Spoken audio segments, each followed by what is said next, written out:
I would have to say that my favorite Doctor, and partially because it was the first Doctor where I actually got to watch the entire season through, as opposed to just seeing random little episodes and references everywhere. And it was my first complete Doctor Who first season was David Tennant, was the 10th Doctor.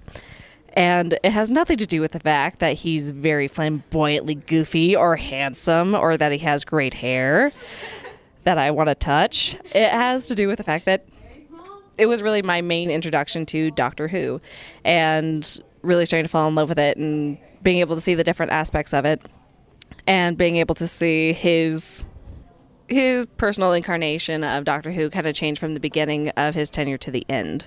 To me, he really changed a lot, and it was kind of my first taste of everything. So, for nostalgic reasons, and obviously none of the others, the 10th Doctor. I'm going to have to piggyback on David Tennant. Total David Tennant fan. Part of that is just simply the fact that when I saw him, I'm like, oh, they can revive this show and it's not going to piss me off. So, you know, attached to it that way. I also just happen to really love a lot of his other work.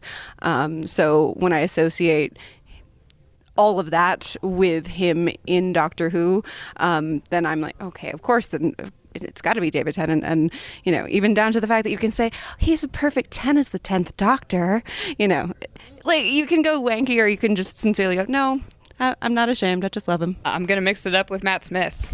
I got to throw it. And not purely because of Matt Smith, but purely because of Matt Smith with the pawns. I think the pawns were what made him and sort of what made his whole run of being a Doctor, not to mention like the story arcs that they came up with during those seasons, I think were phenomenal. I was also at Eccleston for my first, so it was hard for me to watch him go, and I cried my face off when Tennant died. Like, pretty much every time I watch that episode actually will break me down into tears at this point.